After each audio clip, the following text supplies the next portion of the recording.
Today we're going to be taking a look at the eTrailer pipe mounted trailer jack. So this one is going to be a Weld-On product, so whether you need to add one of these to your trailer, it does come with one. The one thing you want to make sure of when you're installing this is you notice how the hole's a little closer to this edge compared to this edge. The longer gap is what we want up against the trailer, just because if we do it like this, the weld marks are going to get it right there and we're not really going to be able to install this. But we're just replacing it right now, so we don't really have to use that Weld-On piece.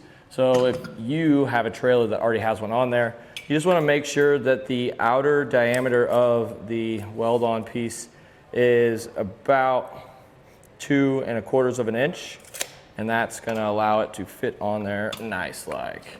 And also when it comes to these jacks, we want to make sure that we grab the right size. So this one is going to have a capacity of 2,000 pounds of lift, and just static weight is going to be about 3,000 pounds. Cool thing about these is we can pull this pin, which comes with it, and it's connected, which is awesome. And we can rotate it around whenever we're not using it and traveling down the road, and it'll stay nice and secure. In the completely retracted position, it's going to be about 15 1/4 inches, and that's basically just from the center of our mounting hole here to the bottom of our base plate.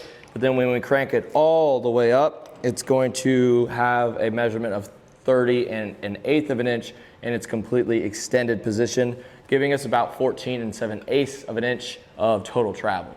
We have a little plastic piece on the end of our little lever.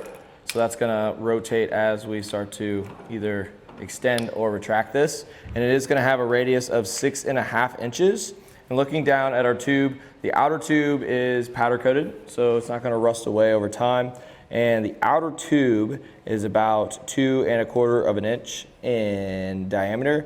And the inner tube down here is about 2 inches in diameter. The plate is welded onto it, so we can't replace that or remove it, but we can give you some measurements, which the length of this is going to be about 7 1/2 inches long, and the width is about 3 3/4 inches wide. I do like how they kind of mold this around like this, so it's going to be a little bit stronger since they already pre-bent that metal. Depending on what you got going on your trailer, whether you have maybe a toolbox or something, just be mindful of this measurement. When we have it fully retracted, which is what you're going to want to do whenever we're hauling it, so from the center of our mounting point here to the very edge over here on the short side is about 6 1/4 inches. And then from the center of the mounting hole to the end of our foot plate, it's about 15 1/4 inches, giving us an overall length of 21 inches. When it comes to trailer jacks, you just want to make sure that you have the right amount of capacity to support your trailer and whatever load you plan on having on it.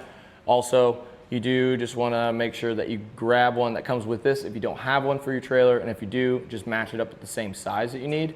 Lift is also somewhat important, so kind of just get an idea of what you're going to be hauling your trailer with so you can get the right amount of lift so you can get it off the trailer ball that you're using on your vehicle. But the one thing you could upgrade to, so as you can see here, the foot plate is welded on. There are some that will have the foot plate be able to disconnect, and then you can add a wheel so you can kind of roll it around a little bit to kind of line up with your trailer ball a little bit better. So that is probably the only upgrade that you could go with when it comes to these jacks.